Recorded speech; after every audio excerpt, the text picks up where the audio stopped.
Bom dia a todos. Esse é o programa Momento Econômico, produzido pela ANEFAC. Vocês podem participar clicando no botão abaixo do seu vídeo. Envie as perguntas e durante o programa nós estaremos respondendo. O tema de hoje é a competitividade empresarial. Como as empresas de pequeno e médio porte conseguem melhorar a sua capacidade competitiva, isto é, aumentando as suas posições em seus mercados. E para conversar com a gente sobre esse assunto, nós convidamos o Rodrigo Alves, que é presidente da Lide Finanças e Posicionamento Competitivo e também da MZ, empresa de consultoria em relações com investidores. O Rodrigo iniciou sua carreira nas mesas de operações do Banco Santander, depois atuou como consultor de relações com investidores na MZ Consult. Foi também gerente de relações com investidores da NET Serviços e diretor de RI e planejamento da Gol Linhas Aéreas Inteligentes. Rodrigo é formado em Economia pela PUC São Paulo, com MBA em Finanças pelo IBMEC São Paulo. Rodrigo, em nome da ANEFAC, quero agradecer a sua presença no programa. Para nós é uma grande satisfação estar com você aqui. Seja bem-vindo. Bom dia a todos, muito obrigado. É um prazer estar aqui e o convite foi muito bem-vindo. Obrigado mesmo. Agradeço ao Rodolfo também de ter apoiado a sua presença aqui. Rodrigo, fale um pouquinho do que é esse grupo de trabalho Brasil Mais Competitivo, do qual a sua empresa faz parte, e quando ele foi criado, aonde que a atuação é Brasil, é regional, e existe em outros países alguma coisa parecida? Fala um pouquinho para nós desse grupo, para que o internauta possa entender. Tá. Bom, o Brasil Mais Competitivo, também conhecido como PAC-PME, é uma junção de vários intermediários do mercado. Hoje tem mais de 160 intermediários, ou seja, corretoras, escritórios de advocacia, associações como a ANEFAC, também consultorias especializadas, e a ideia desse grupo é trazer mais competitividade para as empresas por meio do uso do mercado de capitais, ou seja, o que a gente enxerga? O mercado de capitais está aí no Brasil, ele é pujante ainda, mas ainda é acessado por poucas empresas e por empresas grandes. O objetivo do movimento é trazer esse mercado de capitais mais para perto do empresário de pequenas e médias empresas, por duas linhas, né? A primeira é impulsionar via legislação o ingresso dessas empresas no mercado, ou seja, ter mais incentivos, tanto para o empresário, mas também para o investidor, para olhar para essas empresas. E a segunda linha, que além da legislação, a gente entende também que precisa mais de divulgação e educação, tanto dos empresários quanto dos investidores, quanto ao investimento nessas áreas de negócio, né? Quando você fala do PAC-PME, a gente está falando sempre de pequenas e médias empresas, a gente está falando de empresas, às vezes, quase sempre familiares, né? E ainda nas pequenas empresas existe muito a informalidade. Isso é um empecilho para que esse Brasil competitivo avance? É um empecilho para que essas empresas penetrem? Como é que você vê esse foco? Olha, a informalidade, ela sempre vai ser um empecilho para o desenvolvimento do país, né? Agora, a gente sabe também que ela não existe por acaso, ela existe por uma série de questões ligadas até ao próprio processo de desenvolvimento de uma empresa. Muitas empresas não nasceram 100% formais, mas ao longo do tempo elas vão se ajustando e chegando nesse nível de formalidade que é, vamos dizer assim, desejado não só para a sociedade, mas também para que a própria empresa possa alçar voos mais longos, né? Como, por exemplo, conseguir acessar uma dívida de mais longo prazo, por exemplo, conseguir se fundir com uma outra empresa. É difícil duas empresas informais, por exemplo, conseguirem uma aquisição ou uma fusão. Então, o próprio empresário, ao longo da carreira dele, ao longo do desenvolvimento da empresa, ele percebe a importância disso. Agora, também exigir que saia tudo do dia para a noite, eu acho que também não é bem por aí, né? Mas há um processo de amadurecimento, né, junto a essas empresas. Rodrigo, você estava falando de mercado de capitais para essas empresas. Esse projeto, ele copiou, ele seguiu o modelo de outros países que já fizeram isso, de uma situação já tão mais avançados. O problema maior é a empresa se enquadrar para poder fazer a captação, ou o problema é a dificuldade depois de você arrumar um investidor para investir nessa empresa? Aonde você vê que é o maior obstáculo para que isso dê certo? Esse é um ponto, primeiro, né, respondendo à parte internacional, existem outros mercados no exterior que fizeram muito sucesso ao incentivar as pequenas e médias empresas a acessarem a Bolsa.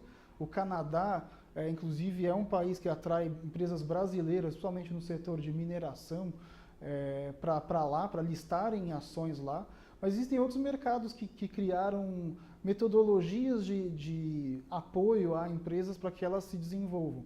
A Inglaterra foi um grande pioneiro com a criação do AIM, né, que é a Bolsa para Pequenas e Médias Empresas, criado no Reino Unido, com mais de 3.000 empresas que foram listadas já. A mesma coisa se observa lá na Índia. Eu acho que tem hoje também aproximadamente 5 a 6 mil empresas que foram listadas nesse mercado. Na Índia e na China. Mas o que a gente defende também não é apenas o trabalho... Nesse aspecto a Índia está na frente da gente no Brasil? Bastante. Muito? Tem 2 bolsas focadas em PMEs na Índia. Mas eu queria também comentar que o esforço não é só para levar empresas para a Bolsa. Quando a gente fala de competitividade, a gente está falando de acesso a crédito em banco comercial também. A gente está falando de acesso a debêntures no mercado brasileiro. Só nos últimos 2 anos, mais de 20 empresas com faturamento de aproximadamente entre 30 e 60 milhões conseguiram acessar debêntures no Brasil. Então a gente não está tão longe assim, não é um sonho impossível. Já existe uma série de coisas que foram feitas que permitem que essas empresas se tornem efetivamente mais competitivas sem terem custos de empresa grande, né? Quando você fala desse projeto aqui no Brasil, como é que tem sido o entendimento, o apoio, a disposição de mudanças por parte do governo com relação a exigências fiscais, tarifas, enfim, para reduzir o custo do acesso? Como é que vocês têm sentido isso daí do lado do governo? Olha, a gente percebe que existe um interesse claro do governo. Eu acho que a questão é muito mais no como, né? Qual é a linha a se seguir. E entendo que isso não é uma coisa tão simples, ainda mais considerando que já existe uma série de iniciativas que já acontecem ou já aconteceram, como, por exemplo, desoneração de folha para diversos segmentos da economia. Então, minha percepção tem boa vontade, mas não é fácil para o governo identificar qual é a melhor alternativa. E eu acho que o grande benefício do nosso grupo de trabalho é de estimular a discussão. E o que nós ganhamos até hoje é justamente isso. A gente enxerga, por exemplo, a CVM com medidas pró-PMS. A CVM tem apoiado? Tem apoiado bastante, eu diria, não o movimento em si, mas a ideia, né? O foco em levar as empresas de pequeno e médio porte para mercado. O Bovespa também tem apoiado? Eu diria que sim. A forma é que talvez seja diferente de um de outro. Eu acho que cada órgão, cada instituição acredita em coisas diferentes, mas indo na mesma direção. Quer dizer, tem como convergir tudo isso daí, na sua opinião? Eu acho que sim, mas eu acho que tem uma coisa mais importante, né? Eu diria que há 5 anos atrás não se discutia esse assunto com tanta veemência e com tanta importância que ele tem, né? Entendendo a importância dele. E hoje é nítida a importância que se dá para o assunto, para o tema. Então eu acho que essa é a grande vitória de todo mundo, né? E o objetivo do Brasil Mais Competitivo é além da vitória de um ou de outro. É que o mercado se desenvolva e que todo mundo ganhe com isso, né? Inclusive o governo, as empresas, os empregados, a economia como um todo. Antes de passar, a última pergunta sobre esse tema, Rodrigo.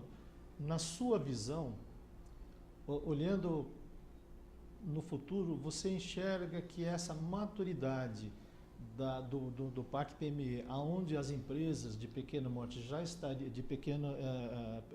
pequenas e médias empresas, já estariam entrando nesse tipo de processo? Você enxerga isso ainda mais do que 1 ano, 2? Como é que você vê esse horizonte? Isso vai acontecer logo? Você ainda vê muitas barreiras? Como é que você enxerga o seu prognóstico futuro de tempo? Bom, o que eu vejo é um processo de longo prazo, mas pelo fato de ser de longo prazo, a gente não tem que ficar parado, né, sem fazer nada. Tem uma parte cultural do Brasil com relação ao mercado de capitais, talvez muito por conta do histórico de juros altos que a gente vive, e isso, de certa forma, nunca trouxe, por exemplo, o que a gente enxerga, por exemplo, nos Estados Unidos, o que a gente enxerga na Inglaterra, que desde 5 anos de idade, todo mundo aprende a investir em bolsa, viu o avô fazendo. O brasileiro não tem a cultura. No Brasil, isso ainda é muito associado a cassino, né? Que é uma coisa que atrapalha bastante nesse sentido. Acessar mercado de capitais não é necessariamente fazer investimento de curto prazo, né? E sim, na prática, são investimentos de longo prazo, mais longo prazo até do que a gente está acostumado a ver. Esse é um ponto, vamos dizer assim, a distância que o brasileiro tem do mercado de capitais. Quer dizer, você não vê nada assim meio no curto prazo, ainda vai demorar um pouco, né? Sim, mas... Você acha que em 2 anos a gente tem alguma coisa mais madura? Eu acredito que sim. 2 anos? Existe já uma série de coisas andando, como por exemplo, eu falei das debêntures na instrução CVM 476. Foi um grande ganho para o empresariado brasileiro. Eu acho. Essa instrução, para quem não sabe, ela permite que você faça um acesso a debenturistas até... você pode acessar a sua oferta de debêntures por até 50 investidores, mas apenas capturar 20. Né? Isso não se configura numa oferta pública que te exigiria um rito muito mais amplo para se acessar mercado. As próprias movimentações recentes no Bovespa+, que até agora passa a aceitar as preferenciais, antigamente não se fazia isso, os movimentos vão andando. Os empresários, acho que a discussão da informalidade amadureceu muito já no meio empresarial. Eles já são muito mais proativos do que antes com essa questão. Então essa evolução está acontecendo ano a ano, mas eu não diria que a gente vai ser uns Estados Unidos em 5 anos. Né? Rodrigo, você conhece aquele ditado que diz: não comi, mas não gostei? Uhum. Eu estava num evento de pequenas empresas e eu comentei sobre a PAC PME e o que seria ele acessar recursos via bolsa. E o empresário: não, mas isso não funciona para mim, né? Mas você conhece? Não, não conheço. Então o sujeito não conhece e também já está dizendo que não funciona. É quando eu digo, né? Não comi, mas não gostei. Eu acho que esse talvez seja um aspecto cultural para mudar.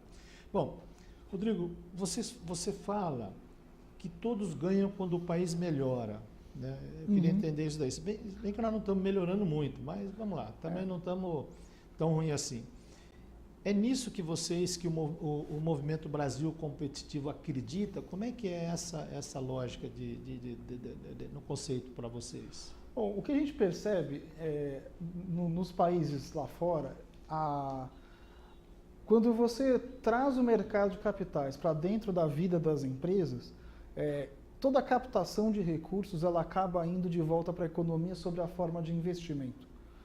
E aí está o grande geração de empregos e tudo mais. Exatamente. Então, para dar um exemplo... E para o governo a arrecadação de imposto também. Sim, exato. Quando a gente faz... O grande desafio de qualquer governo é trazer investimento para a economia. E aí você tem 3 vertentes. Você pode fazer investimento, o governo, né, o efeito lá do crowding in, né, que é o governo entrar na economia, injetar recursos e ele fazer o efeito desejado de crescimento da economia. Você pode trazer investimento estrangeiro, mas você que é privado, mas você também pode fazer investimento privado, né, doméstico e privado. E esse eu acho que é aonde o Brasil mais competitivo entra. Quando a gente fez uma pesquisa com as empresas que listaram ações em bolsa no período de 2005 a 2007, E a gente percebeu que 85% do volume captado foi para investimentos na economia. Então você gera um ciclo virtuoso por conta disso. Arrecadação fiscal, a gente vê geração de emprego, a gente vê o próprio crescimento dessas empresas. É um benefício amplo, né? E diria que com impacto forte em macroeconomia brasileira, né? Pô, legal. Rodrigo, quais são os projetos do grupo para esse ano? Que vocês têm aí programado, planejado para 2014? Bom, nós sabemos que as nossas propostas estão hoje sendo analisadas no Congresso Nacional. Isso é uma atividade que a gente pretende manter aí para o ano de 2014. E tem agora o outro lado que a gente entende que ainda teve pouco foco, que é o trabalho educacional, ou seja, trabalhar com o empresariado brasileiro no sentido de ajudá-lo a entender que o mercado de capitais pode ser um aliado para ele no aumento de competitividade. O educacional seria o quê? Treinamento ao empresário? Trazer ele para... Como é que é isso daí? Nós temos conversado com parceiros do Brasil Mais Competitivo sobre o trabalho de desenvolver workshops com empresários. Então, o que a gente tem feito? A gente traz o empresário para a mesa para conversar, a gente faz um check-up de competitividade empresarial, coisa bem rápida para ele entender como que ele está posicionado em relação aos pares deles, se ele é mais informal do que os pares dele, se ele não é. E aí ele começa a perceber as alternativas de benefício para a empresa dele que ele pode ganhar, né? Porque o ponto que a gente tem em muitas conversas com os empresários é meio direto. Ele fala, olha, eu vou trazer, por exemplo, um assunto interessante, né? Governança corporativa para a minha empresa, mas isso não é custo? Não, sim, ele tem um custo, mas... Volta daquilo, não comi, mas não gostei, né? Nem fez ainda, mas já está imaginando o custo e não vê os benefícios. E todo pequeno ou médio empresário, ele nasce naquela disputa pela sobrevivência, e quando ele consegue ultrapassar a sobrevivência, ele ainda tem na cabeça aquele receio, né? O receio de não conseguir se manter, e tudo que é novo, e tudo que onera, de certa forma... Que é uma preocupação, uma coisa correta. Exato. Não é muito fácil sobreviver. Eu acho que nisso ele E o trabalho educacional, na minha percepção, não é o de você dizer que governança é bom. É você mostrar para ele o que ele vai ganhar, como ele vai se beneficiar trazendo governança. Por exemplo, auditoria. Empresas de 30 milhões de faturamento, na grande maioria, não tem auditores dentro. E o que ele ganharia, né, com isso? Vou dar um exemplo. Um banco comercial. Será que faz diferença na cabeça de um analista de crédito saber que essa empresa que está pedindo empréstimo para o banco é auditada ou não? Faz diferença. Eu tenho certeza que sim, mas... Se tem governança ou não, faz diferença. Como que a gente faz o empresário enxergar o benefício? E, de novo, o empresário é um ser humano como nós, né? Ele não é um fantasma, ele é ser humano, ele enxerga a empresa dele, ele quer que a empresa dele se dê bem, porque com isso todos os sócios se dão bem. De repente, esse caminho ele precisa explorar mais. Como mostrar para ele? Vocês têm bancos participando? Sim. Tá. Eu estava comentando um dia com o pessoal de banco o seguinte, o que ainda falta, às vezes, para o gerente lá da linha de frente? Ele vai muito no tradicional, passa as demonstrações, as garantias, os dados do sócio, quem é avalista e tudo mais, para por aí. Poucas vezes eu vejo um banco, na hora de fazer análise, está perguntando se ele tem governança, se ele tem auditoria, se ele tem sustentabilidade, que é uma coisa que hoje o mercado financeiro internacional já olha, né? Quando os bancos, nesses eventos com vocês estão abordando isso, como é que os bancos se posicionam? Por que é que não é tão ostensivo ainda o empresário? Porque o empresário, às vezes, ele adapta em função da necessidade. Se ele sabe que para ele ter uma captação, ter acesso ao recurso, ele precisa ter governança, ele vai fazer.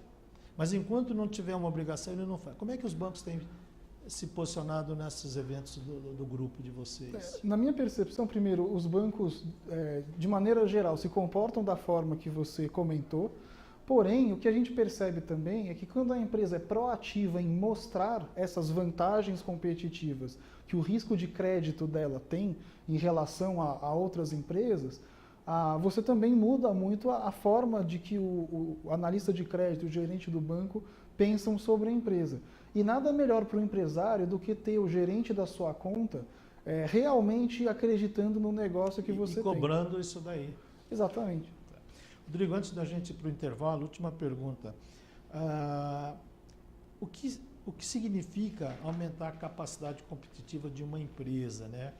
O que seria isso em termos práticos? Você acha que a gente consegue falar em 3 minutos antes do intervalo? Eu acho que a gente vai precisar do intervalo, mas em linhas gerais... A gente comenta e continua depois. Para deixar uma provocação aí depois do intervalo, seria como a gente cria um formato, né, onde o empresário consegue saber se ele está à frente ou atrás dos seus competidores, né? Se ele criou vantagens competitivas, ele vai conseguir arranjar mecanismos que façam que ele pule à frente das outras empresas que estão competindo com ele no mercado.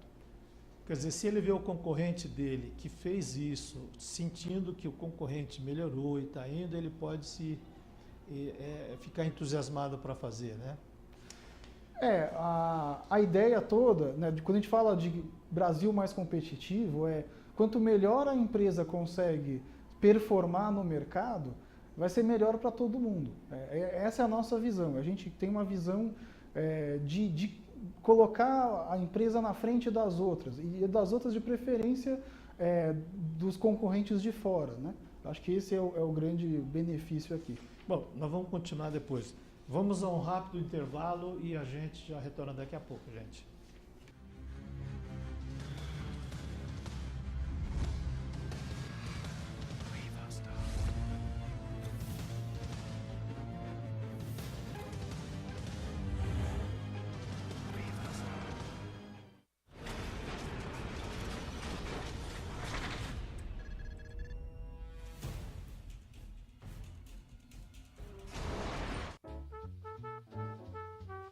Olá, eu sou Fernando Adas, estou com vocês toda quarta-feira ao meio-dia aqui na TV Geração Z, no programa Marketing do Ideal ao Real. No programa, nós discutimos ideias e conceitos aplicados ao dia a dia dos seus negócios. Venha assistir Marketing do Ideal ao Real toda quarta-feira ao meio-dia, TV Geração Z.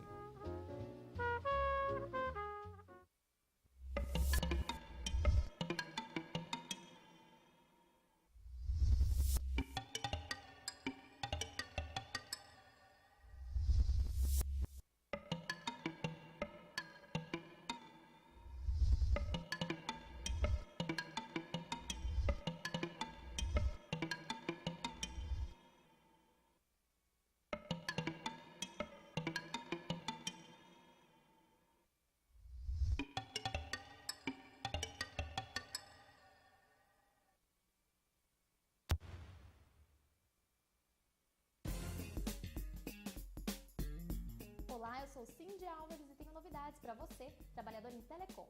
Agora o programa do Sintetel está de cara nova. No ponto de encontro você fica sabendo das principais notícias do setor, confere dicas de saúde, cultura e lazer e ainda pode participar do programa e esclarecer as suas dúvidas. Isso e muito mais, você confere todas as quartas a partir das 10 da noite aqui na TV Geração Z. Espero você!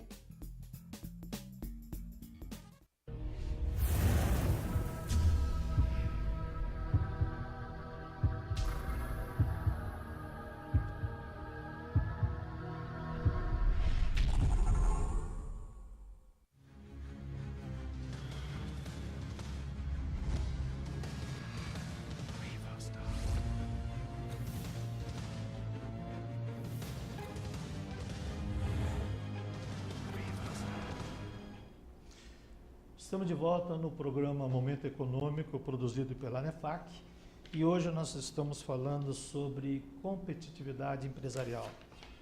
Como as empresas de pequeno e médio porte conseguem melhorar a sua capacidade competitiva. E estamos aqui junto com o Rodrigo. Rodrigo, vamos continuar aqui. Grande número de concorrentes inseridos no mercado e as transformações que ocorrem rapidamente em todo mundo são alguns dos fatores que afloram a necessidade das empresas buscarem alternativas de vantagem competitiva para se manter no mercado. O que você fala sobre isso? Pois é, em linha com a questão de competitividade que a gente falou mais no começo, o que a gente entende? Uma empresa está no mercado.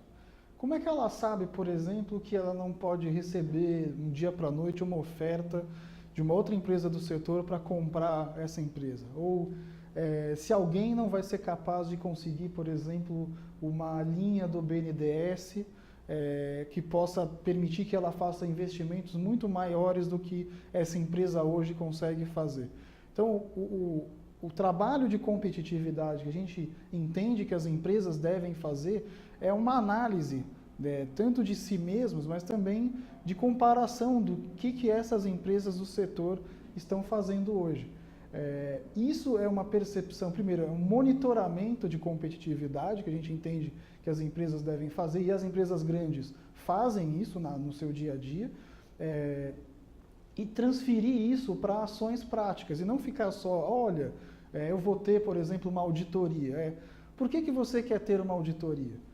Eu vou instalar um sistema de CRM. Mas por que um CRM e não, de repente, um ERP primeiro? Esse mapeamento dos ganhos competitivos que uma empresa pode ter e as razões para isso, isso que a gente acha mais importante. Não adianta a gente pegar uma empresa que está surgindo nos últimos anos e querer que ela tenha do dia para a noite instalado coisas que ela nunca teve em 20 anos de existência. Não vai ser em 3 anos que você resolve tudo isso. Então, quando a gente fala de competitividade empresarial, saber mapear as vantagens competitivas que você pode trazer e identificar o caminho a ser seguido para que essa empresa possa, primeiro, se defender dos seus competidores e, segundo, encontrar, de repente, um flanco para que ela se torne mais competitiva, achando a vantagem competitiva dela. Rodrigo, quando você fala você falou BNDES aí, né? As pequenas e médias empresas, muitas vezes a forma como eles vão fazer uma captação é uma forma até muito superficial, né? Eu queria pegar em 48 meses, 2 de carência, fica por isso mesmo, e nem sempre isso é simulado no fluxo de caixa, ou ver o retorno, de repente a taxa de retorno daquele projeto é abaixo da taxa de captação, ou seja, a conta não vai fechar.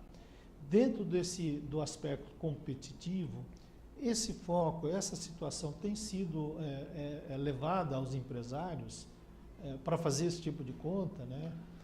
Que não vira um carnezinho da Casa Bahia, onde o salário dá para pagar, ele paga, mas sem ver o retorno. Isso daí é abordado também? Como é que você vê isso? Eu vejo o seguinte, sendo o BNDES ou qualquer fomentador, seja o governo do estado, às vezes municipal, o importante é entender quais são as prioridades do governo. Então, vou dar um exemplo. Existem diversas linhas para financiamento em sistemas de tecnologia. Um exemplo, mas existem também linhas que apoiam a exportação. Você está falando de BNDES, né? Não, digo de modo geral. de modo geral. Tá. Existem linhas até internacionais em alguns casos, dependendo da empresa, do tamanho da empresa. Qual que é a ideia aqui? É que você, como empresário, identifique o que é cabível para o seu setor, quais são os interesses dos diferentes órgãos e instituições de fomento. E aí a gente vê se a gente consegue se adaptar a essa realidade, e com isso, obviamente, as linhas de crédito podem ser melhores do que essa que você mencionou. O ponto todo, volto a um passo na pergunta anterior, né? A gente identificar quais são as oportunidades que existem para que a gente faça com que essa empresa seja mais competitiva. E mercado de capitais pode ser uma delas, os bancos de fomento pode ser uma delas, e em muitos casos também até os bancos comerciais. Ou a busca de um sócio estratégico, por que não, né? Como é que você consegue medir essa competitividade? Como é que uma empresa, Rodrigo, ela consegue medir a competitividade dela no mercado em relação, já que as mudanças são imensas, todo dia está mudando, a coisa é global, tem muita gente que está chegando, competidor, gente que vem mais preparada. Como é que ela consegue medir ela nesse mercado? Como é que é isso daí? Seria por meio do que a gente chama de check-up de competitividade, né? Analisar... Check-up de competitividade. Explica isso daí, cara. É basicamente uma análise da empresa versus pares dela do mesmo setor, pares de capital aberto domésticos e internacionais, e olhando vários aspectos do desenvolvimento da empresa, desde gestão de RH, como, por exemplo, estrutura de capital, governança corporativa, comunicação, por que não, né? Muito importante, sustentabilidade empresarial. Olhando isso e conseguindo comparar com vários pares, a gente consegue entender se essa empresa está à frente nesses pontos de desenvolvimento ou não. E aí saber se essa empresa é capaz de acessar capital para crescimento, ou se ela precisa tomar alguns passos dependendo de onde ela gostaria de chegar. Nessa comparação, é como se você estivesse buscando um benchmark do mercado, ou seja, o modelo de empresa, e aí você segue e você busca aquele modelo. Essa empresa que é a mesma atividade que a sua, tem uma margem X, tem uma relação de custo fixo em relação ao receita, enfim, tem uma série de parâmetros, e isso é o que você busca na parte, quando você fala de comparação, para que você saiba se você está igual, está acima ou está muito longe. É mais ou menos por aí? Vou fazer um exemplo, voltando ao exemplo do ERP, né? Imagina se você tem um varejista com tantos competidores no mercado, a maioria dos seus competidores tem ERP instalado, mas a sua empresa não. Isso é uma vantagem competitiva ou não? Talvez sim para alguns casos, talvez não para outros. Mas o objetivo é justamente a discussão com o empresário. Se eu consigo trazer essa vantagem competitiva a meu favor, exemplo, para eu conseguir um fundo de private equity, né, um investidor profissional estratégico para a minha empresa. Quais são as exigências desse sócio? Que tipo de sócio eu vou acessar? Então, a gente faz essa análise dizendo, olha, um sócio de private equity gosta de balanço auditado, preferencialmente ter uma governança corporativa mínima de alguma forma. Faz sentido para a empresa esse avanço em termos de, aí, falando português claro, né, competitividade empresarial? Ter um sócio estratégico vale esses custos ou será que não vale? A gente pode afirmar que quando a empresa tem as boas práticas de governança, eu sempre coloco a sustentabilidade, os aspectos sociais, lógico, fora demonstrações financeiras. Quando ela tem esses pilares, a gente pode afirmar que já é uma empresa competitiva, ela já vai ter mais vantagem em relação a outras quando ela for buscar, principalmente recursos. Isso pode ser afirmado ou não? Se essa for uma empresa que precisa de capital de terceiros, eu diria que isso é fundamental, né? Então, quando a gente fala de crédito com bancos... E também para trazer um fundo de um private equity, algum investidor, isso também são condições que favorecem? São fundamentais para que você possa garantir para esse sócio novo que ele está num ambiente estável e confiável. É que nem quando a gente fala de investimentos de estrangeiros no Brasil, né? Se não existe um marco regulatório, é difícil você trazer um investidor estrangeiro para investir naquele setor. É a mesma coisa para a empresa. Mesmo quando você promete que não vai se intrometer, né? Exatamente. Essa é coisa do governo. Quando você traz uma empresa, né, ou quer trazer um sócio para uma empresa, ele também quer ver o marco regulatório da empresa que permite que ele se sinta seguro lá dentro. Olha, Rodrigo, fazendo uma pausa, um parênteses. Esse tem sido o grande problema dos empresários, que é a perda de confiança quando você faz o investimento e ter a certeza de que alguém não vai mudar as regras depois, nem interferir. Isso daí é o lado do governo, mas deixa para lá. Rodrigo, quando a gente fala, eu estava vendo você falar tudo isso daí, e às vezes a gente ouve alguns empresários comentando.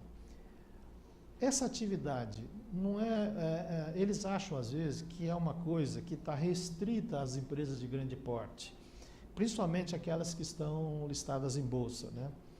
E porque elas têm que ter informações públicas, está tudo isso daí.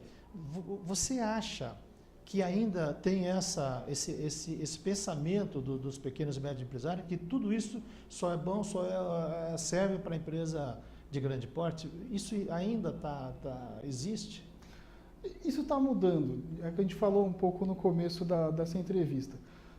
Acho que uma das coisas que tem feito essa mudança é a própria evolução das empresas. Então, as empresas há 50 anos atrás eram muito novas, recém-criadas, era o dono dessa empresa que criou, e agora ele começa a perceber que o tempo está passando e que não necessariamente o filho está interessado em continuar a empresa, e aí ele começa a perceber que práticas de governança, que instalação de um ambiente regulatório dentro da empresa pode ajudar ele a dar perenidade ao negócio. Até porque nem sempre o herdeiro é um sucessor, né? Exatamente. Esse é um lado, mas o outro lado também é a própria visibilidade que ele começou a ter dos concorrentes deles. Por exemplo, empresas, muitos casos mais novos, que aderiram a essas práticas, que conseguiram acesso a crédito mais barato ou mais competitivo. E, de novo, não é apenas de sócio estratégico ou de banco de fomento. Quando você consegue colocar 2, 3, 4 bancos numa linha de conversa, onde você mostra tudo que você conseguiu evoluir, certamente o spread bancário tende a cair também, porque uma vez que o banco enxerga o risco menor, ele tende a querer cobrar uma taxa também menor. Rodrigo, na sua avaliação, como é que você vê hoje, qual é a sua análise desse tipo de pensamento nas pequenas e médias empresas? Já melhorou bem, evoluiu, tem muito chão ainda? Como é que você vê isso daí? Tem muito chão ainda, mas o que era em relação a 10 anos atrás já mudou substancialmente. Até porque os mecanismos de fiscalização também evoluíram muito, então ficou, de certa forma, mais fácil o governo repreender as empresas que têm um nível de informalidade muito alto ou excessivo, mas também não só por causa disso, também porque os empresários têm tido consciência de que eles conseguem alcançar voos mais longos e mais altos utilizando dessas técnicas que, na verdade, são vantagens competitivas que as empresas vão adquirindo umas sobre as outras, né? Você acha que, até uma opinião minha também, eu acho que hoje os empresários eles têm que perceber que está cada vez mais difícil você manter uma empresa se você não adotar, você não seguir as regras legais, primeiro. Está cada vez mais difícil. Então, eles têm que aprender que tem que trabalhar dentro da regra, dentro da lei. Não tem mais que, não vendo com sem nota, essas coisas já estão mais difíceis. Hoje eles têm esse tipo de percepção ou ainda tem coisa do passado que é difícil o vício cair fora? Eu diria que nem é ter uma coisa do passado. Eu diria que muitos empresários começaram a perceber, vou dar um exemplo, gestão de fluxo de caixa. Quando você tem um nível de informalidade, a gestão de fluxo de caixa se torna bem mais complicada. Muito. Então, exato. Então, por exemplo, eu vou reduzir o meu ciclo de cobrança. A dificuldade de você implementar uma régua de cobrança, por exemplo, quando você tem informalidade, é enorme, porque é uma teia de favores que um lado deve ao outro. Quando você sai e vai para a formalidade, a velocidade de geração de caixa da empresa pode mudar completamente. Muita gente já percebeu isso, e por conta também do aumento de fiscalização, você começa a ver o movimento em prol vamos dizer assim, da saída, né, dessa informalidade. Quando o empresário, Rodrigo, ele percebe que aumentou a capacidade competitiva da empresa dele, quando ele adotou as boas práticas de governança, auditoria de balanços, enfim, compliance. Quando ele nota que ele está fazendo isso daí, ele percebe claramente, isso é tangível, os números, que a empresa dele melhorou, que ela é mais competitiva, o mercado vai buscar mais, os clientes querem mais empresa assim. Isso daí eles notam? Isso, no trabalho de vocês percebem isso? Sim, a gente já percebeu isso até quando a gente fez alguns trabalhos de intermediação de compra e venda de empresas. O que aconteceu? A primeira coisa que o empresário percebe é a redução de perdas para clientes duvidosos. Por quê? Primeiro, a capacidade de cobrança dele muda. A segunda, controle de caixa. A gente às vezes ignora isso, mas controlar o caixa significa uma redução de perda de dinheiro brutal nas empresas. Esse é o segundo sintoma que eu percebi claramente que os empresários comentam com a gente. Rodrigo, esses benefícios, quando eles começam, o empresário começa a implantar, o retorno é a longo prazo, né, ou é médio prazo. Aquela cultura de fazer de manhã para ver o resultado depois do almoço, atrapalha. Mas eles entendem bem que ele começa a fazer, ele começa a mudar e o resultado não vem logo depois, amanhã, ele demora um pouquinho. Como é que é isso daí?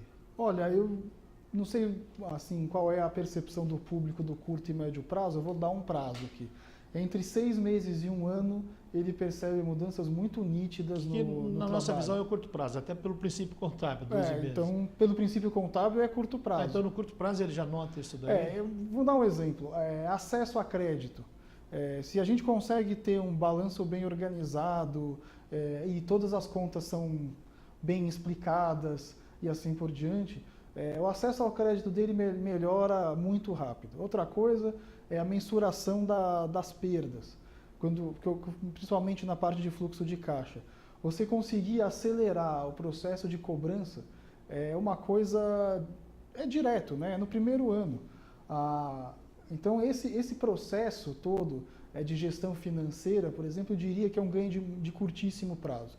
Quando a gente vai para práticas um pouco mais, vamos dizer assim, estratégicas, como, por exemplo, a adoção de princípios de governança corporativa, aí eu já diria que são práticas que a gente vê a mais longo prazo. A não ser que seja, por exemplo, um trabalho em busca de investidores estratégicos, aonde que, por exemplo, na negociação na mesa com o potencial investidor, a precificação de uma empresa já bem organizada, comparada com uma empresa ainda por ser organizada, é muito grande. Por quê? O investidor, ele é tão inteligente quanto a gente e ele vai cobrar o preço por participar do processo de organização. Então, um empresário que vai esperar o investidor chegar para fazer esse trabalho junto com ele, certamente vai ter uma valorização da empresa diferente daquela que ele já mostraria uma empresa organizada e preparada. Rodrigo, vamos sempre olhar no futuro. Esse empresário, quando ele pensa na competitividade, ele tem que imaginar sempre que é o que ele quer ser no futuro. Tá? E quais são as oportunidades que hoje ele perde ou que virão e que o aspecto dele ser competitivo ele vai aproveitar. Tá? Isso daí, esses empresários, eles analisam, eles enxergam isso. Quando vocês estão falando do competitivo no grupo, é uma coisa que é fácil você sentir isso nos empresários? Em geral, as empresas que nos procuram, ela já está sofrendo de alguma coisa que incomoda o empresário. Seja porque está com alguma coisa no lado do custo, na geração de caixa, ou porque percebeu que os seus competidores se movimentaram e se ele não fizer nada, provavelmente em alguns anos o negócio dele não vai estar no mesmo patamar de hoje, ou aqueles que por acaso já entenderam que se eles fizerem alguns movimentos, olhando o mercado de capitais ou acesso a capital de giro com bancos, eles vão ter um benefício de estrutura de capital que vai levar a competição dessa empresa para outro patamar. Então eu diria que não é uma questão de ir lá convencer o empresário. Eu diria que cada vez mais os empresários estão percebendo e acessando esse tipo de oportunidade. Rodrigo, e alguns empresários, e a gente ouve isso, eles afirmam que eles já conhecem tudo isso daí, que eles conhecem a maioria dessas necessidades, e aí a gente pergunta, por que é que não faz? Pelo tempo, o custo, o tempo que eu vou ter que dedicar. O que é que você acha disso daí, quando você ouve esse tipo de argumento? Então, o que eu defendo não é que se implante tudo de competitividade numa vez, mas que se identifique para cada caso quais são os próximos passos. De novo, né, a vida de uma empresa, ela não é uma fotografia, é um filme. Então, a empresa sempre vai evoluindo para uma direção e todo mundo, né, espera que seja uma direção favorável. O ponto todo é qual é o próximo passo. Eu acho que isso é o que precisa ser analisado melhor. O próximo passo, na minha percepção, tem que ser identificado olhando o que outras empresas do setor fazem que, de repente, só ela não está fazendo. Outro lado da moeda pode ser que essa empresa já seja muito competitiva e, de repente, faça sentido a gente procurar alguma coisa que dê o pulo adiante do resto dos competidores. Então, assim, existe, claro, toda a implantação de governança, auditoria, ERP, melhores práticas de recursos humanos, sustentabilidade, tudo isso tem um custo. O que a gente defende é, vamos procurar que isso seja o meio para avançar a empresa e não o fim. Eu vou fazer sustentabilidade, né, que é uma coisa que está na moda. Mas para quê, né? Para você não morrer amanhã. Exato, mas será que... Para que seus clientes não te tirem da lista deles porque você não é sustentável. Exatamente, mas qual é, dentro do universo de sustentabilidade, quais são os primeiros passos a serem dados? Tem bastante Né? coisa. Porque você não vira conceito. sustentável do dia para a noite. Não, tem que virar verde. Rodrigo, a gente está encerrando, mas eu queria fazer uma última pergunta para você, é o seguinte. Na sua opinião, quais são as sugestões que você tem, que você gostaria de passar para quem está assistindo, para que esses empresários, para que essas empresas, elas ataquem esses problemas de frente, mas para resolver? Qual é a sua sugestão como recado final? Bom, a minha sugestão é que os empresários analisem a situação competitiva dela contra seus pares, tanto de mercado, os maiores, né, que já estariam listados em bolsa aqui ou no exterior, vejam as melhores práticas que estão sendo adotadas por essas empresas e construam o mapa, né, os próximos passos de desenvolvimento e competitividade. Esse é um assunto que sai muitas vezes fora do planejamento das empresas e é uma coisa extremamente estratégica. Então a minha percepção e sugestão é que se olhe isso como parte do planejamento estratégico. Por que eu vou ter mais controles internos, por exemplo? E procurar fazer de cada projeto um projeto que dê retorno sobre o seu investimento. E não simplesmente fazer o investimento a troco de eu sou legal, eu vou dizer isso na roda dos meus amigos. Cada investimento desse tem que ter retorno. E não vejo nenhuma empresa que a gente assessore hoje muito longe dessa realidade. Ninguém traz auditoria, por exemplo, porque acha isso interessante.